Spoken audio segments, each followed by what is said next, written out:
Hi guys, I welcome you all to the channel. And आज हम लोग discuss करेंगे जो निफ्टी में एक्चुअली अभी पोजीशंस बनाने चाहिए, जो निफ्टी का अभी हाल है, या फिर आप बोल सकते हो टोटल मार्केट का जो हाल है उसके हिसाब से कुछ स्टॉक्स के बारे में मैं आपको बताऊंगा। और फिलहाल जो मार्केट क्रैश हुआ था, क्रैश नहीं, बेसिकली एक करेक्शन हुआ था बोलूँगा। और ये नॉर्मल था बिकॉज सेबी ने ऑलरेडी कहा था कि स्मॉल कैप और मिड कैप, मैंने जैसे पिछले वाले वीडियो में कहा था, स्मॉल कैप और मिड कैप में इनफ्लोस को बंद किया जाएगा, जिसकी वजह से मार्केट में एक करेक्शन बड़ा सा आ सकता है। So that is the main reason जिसकी वजह से ही हुआ था। और आप लोग इधर निफ्टी का चार्ट देख सकते हो, ये भी डे चार्ट में है फिलहाल। तो इस पे आप देख सकते हो Nifty is currently trading around 22,146 और आज एक्चुअली निफ्टी पॉजिटिव में क्लोज हुआ था। आप ये इधर देख सकते हो, निफ्टी आज पॉजिटिव पे क्लोज हुआ था, मगर दूसरे दिन का कैंडल आप बहुत ही अच्छे ये भी देख सकते हो कि दूसरे दिन कितना बड़ा एक रेड कैंडल मारा था। बट मेन बात ये है कि अगर मैं इधर एक ट्रेंड लाइन खींचता हूँ तो ये दिख रहा है कि एक ट्रेंड लाइन ब्रेक हुआ है और वापस से रीटेस्ट हो रहा है। तो बेसिकली अभी क्या हुआ है ना, इस पे ये ट्रेंड लाइन टूटेगा या ट्रेंड लाइन ऊपर सस्टेन करेगा, we don't know, because market conditions उतने अच्छे नहीं है। विक्स का हाल क्या है, चलो वो भी देख लेते हैं। India VIX, let's see. Okay, so VIX it at currently at 13.6225 and ये थोड़ा सा ज़्यादा है according to me, because VIX around, अगर विक्स नीचे रहता है तो मार्केट मोस्टली, ये प्रूवन नहीं है, विक्स अगर नीचे की तरफ रहता है तो मार्केट अप ट्रेंड में रहता है most of the time. And VIX अगर ऊपर की तरफ है, दैट इज़ 13, मोस्टली अगर विक्स 11-10 में रहता है तो मोस्टली आप देखोगे मार्केट एक अप ट्रेंड में रहता है। जैसे आप देख सकते हो इधर अक्टूबर, सितंबर, नवंबर के टाइम मार्केट अप ट्रेंड में ही था।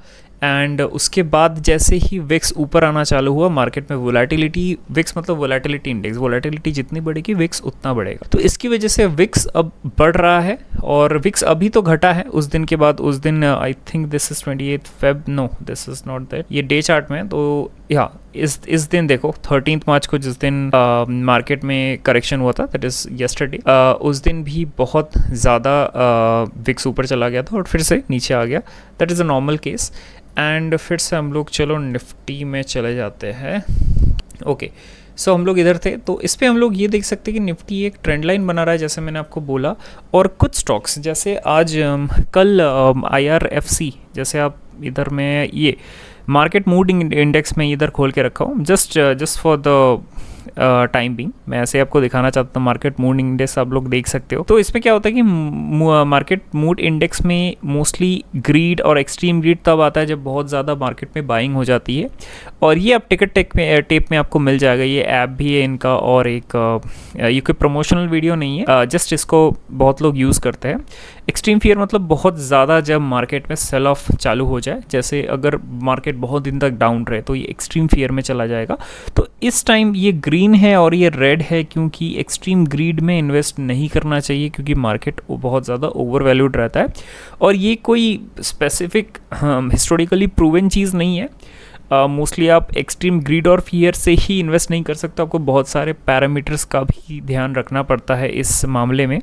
तो इस वजह से आप लोग डायरेक्टली इसमें इसकी मदद से तो इन्वेस्ट नहीं करते, मगर आपको इससे एक ओवरव्यू मिल जाएगा कि मार्केट कैसे काम कर रहा है currently and what is the outlook for the future, कि इसमें अभी एक्सट्रीम अगर ग्रीड है तो ये एक्सट्रीम फियर में जा सकता है, इसके बाद एक्सट्रीम फियर है तो एक्सट्रीम ग्रीड में जा सकता है। बस आपको इतना ही पता लग जाएगा इससे। जो फर्स्ट स्टॉक की हम लोग बात करेंगे, दैट इज़ IRFC। आज बहुत ही ज़्यादा न्यूज़ में का, क्योंकि शायद it is up by 13% right now, आप इधर देख सकते हो।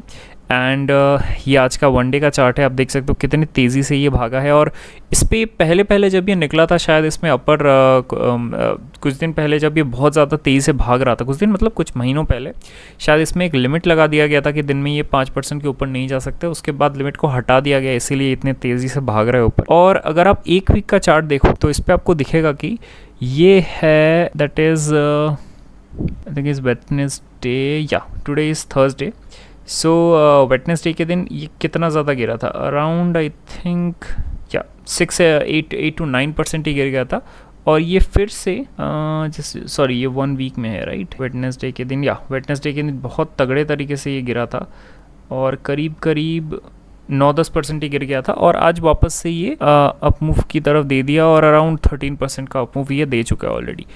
So this is fine. और IRFC एक ऐसा स्टॉक है जो actually this is debt free stock, and debt free मतलब कंपनी एक्चुअली डेट में ही डील करती है। और इसका आप ये ग्रोथ देख सकते हो, मैंने इसमें एनुअल ग्रोथ व्यू ग्रोथ में करके रखा है। अगर आप नॉर्मल व्यू में देखोगे तो आप नेट इनकम पे ध्यान देना। इधर नेट इनकम इसका साइमल्टेनियसली इंक्रीज़ ही हो रहा है। फिलहाल ये TTM है, इसमें आप लास्ट फाइनेंशियल ईयर देखो, इसमें भी ग्रोथ हुआ है, इसमें भी ग्रोथ हुआ है, इसमें भी ग्रोथ हुआ है। तो साइमल्टेनियसली इसमें ग्रोथ है और कंपनी भी ग्रो कर रहा है बहुत अच्छे तरीके से। और इसके अलावा इसमें आप कुछ स्कोर कार्ड देख सकते हो। अगर स्कोर कार्ड आपको देखना है, परफॉर्मेंस एवरेज है, वैल्यूएशन बहुत आई ऑब्वियसली, क्योंकि IRFC जस्ट निकला है और इतना I think it is up by IRFC कितना दिन हो गया, 2 साल हो गया मे बी, 2021 में या 2021 में निकला था, and right now it is up by around 400%, around 700%। तो आप लोग सोच ही सकते हो ये ओवर वैल्यूड नहीं होगा तो क्या ही हो सकता है इसमें। ऑब्वियसली इतना जल्दी अगर कोई स्टॉक बढ़ जाएगा। और PE रेशियो, PB रेशियो आप देख सकते हो 3.5, 26.5, जो बेसिक है, नॉर्मल है ये सब। दूसरा जो स्टॉक है PSU। अब PSU मैं यही बोलूँगा कि PSU को फ़िलहाल के लिए अवॉइड कीजिए, क्योंकि PSU स्टॉक्स ऑलरेडी बहुत ज़्यादा ओवर वैल्यूड है। और अभी PSU स्टॉक कुछ भी मार्केट थोड़ा सा भी गिरता है तो PSU स्टॉक पहले पिटते हैं। अगर ऑब्वियसली IRFC आज ऊपर गया है, मगर इसका मतलब ये नहीं कि पिछले दिन भी ये 10% गिरा था। अब लोगों को बेसिकली ये देखना पड़ेगा एब्सोल्यूट रिटर्न 3% का बनता है। अगर ये पिछले दिन 10% गिर के आज 13% उठता है तो एब्सोल्यूट रिटर्न 3% का बनता है। So this is the case. अगर आपके पास ये होल्डिंग में था तो आपको ये, अगर आपने इधर टॉप लेवल में ख़रीदा होता है इस शेयर को 168 पे, तो आज आप बहुत ज़्यादा लॉस पे होते, अराउंड 16-20% लॉस में होते। मगर अगर आपका लॉन्ग टर्म व्यू है तो this is a PSU great stock जो एक्चुअली इंडियन रेलवेज़ को लोन्स देता है। So this is a very very good stock. आप इस पर पोजिशन बना के रख सकते हो। This is not a investment advice, आप अपने फाइनेंशियल एडवाइजर से ज़रूर एक बार कंसल्ट कर लीजिएगा। जस्ट अ ओवरव्यू कि मुझे ऐसा लगता है कि this is a very good stock for the long term also.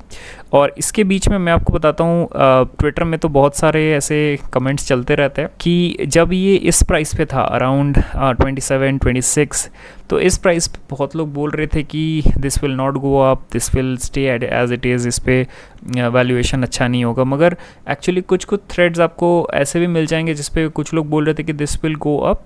And जब PSU सेक्टर ऊपर जाना चालू हुआ, जैसे 2022 के बाद से बहुत ज़्यादा रनअप देख रहा, RCM जो क्या नाम था उसका, I guess REC rural electrification limited. तो ये स्टॉक भी अराउंड 5 साल में आप देख सकते हो ये कितना, देखो अराउंड 200-300% का ये भी रिटर्न दे दिया। So these kind of stocks are very good, but इनमें वॉलेटिलिटी अभी बहुत ज़्यादा है, इनफैक्ट सारे PSU स्टॉक में। So be aware of that.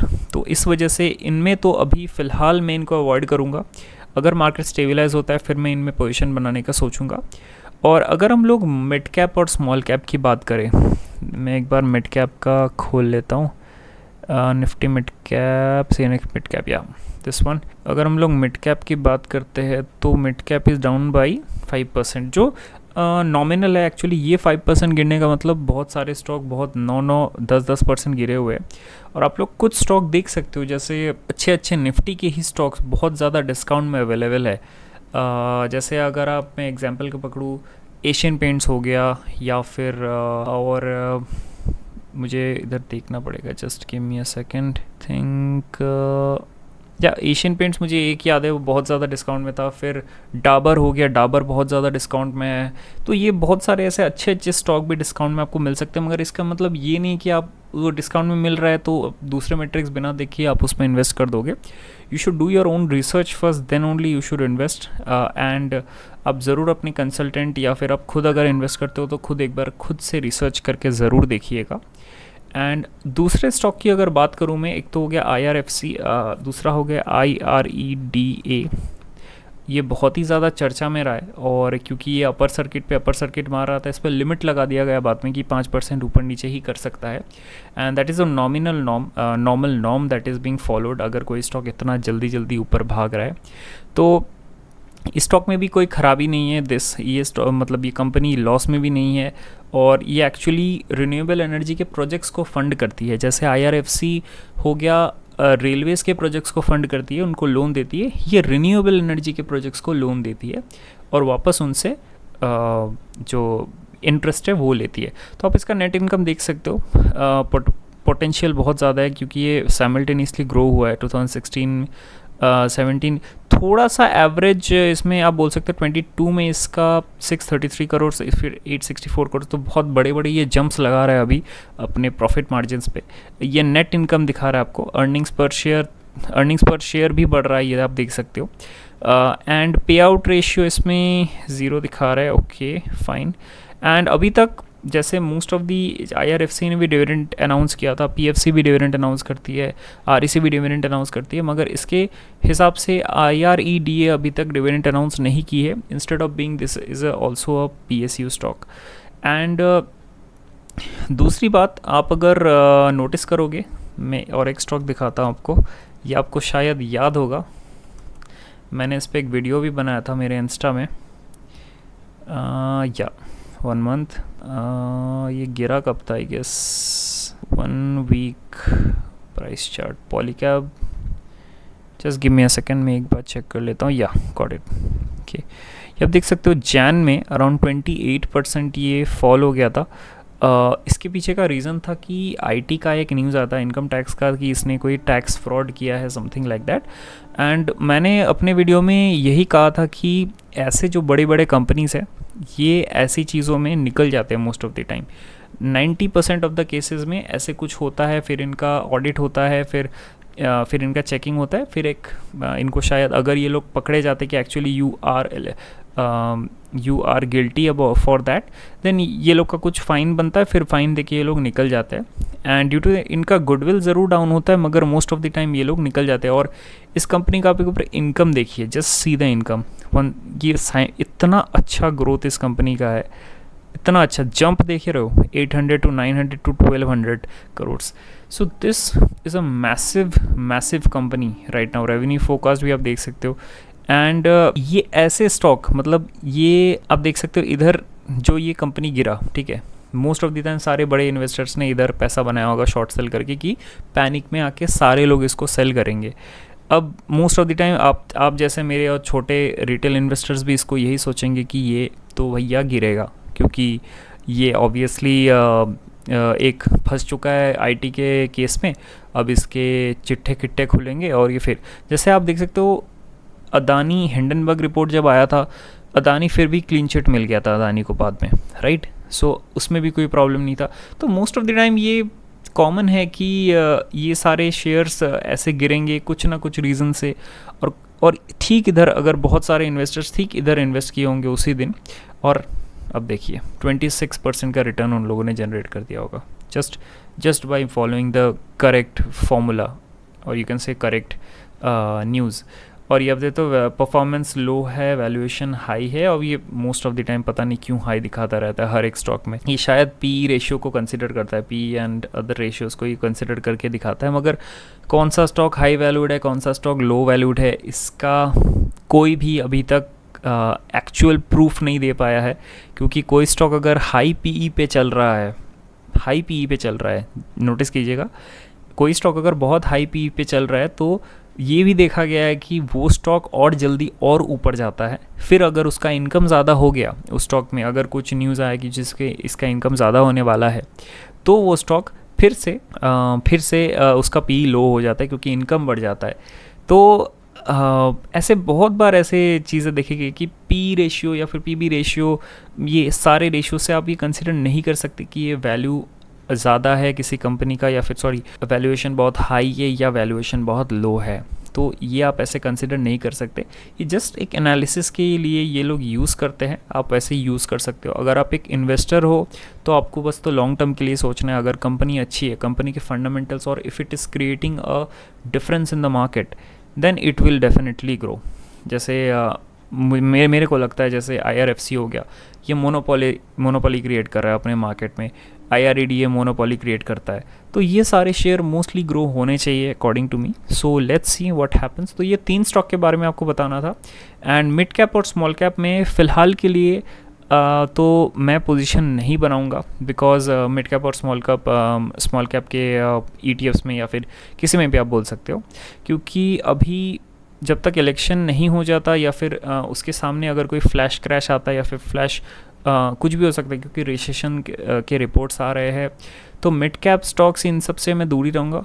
Mostly discounts में तो लार्ज कैप स्टॉक्स है, तो उन्हीं में मोस्टली मेरा फोकस रहेगा। मैं ट्राई करूँगा आपको ऐसे ही इंटरेस्टिंग वीडियोस प्रोवाइड करने के लिए।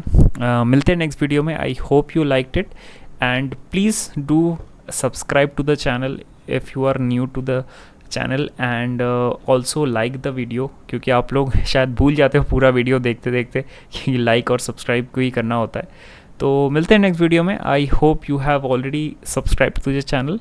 Thank you, bye.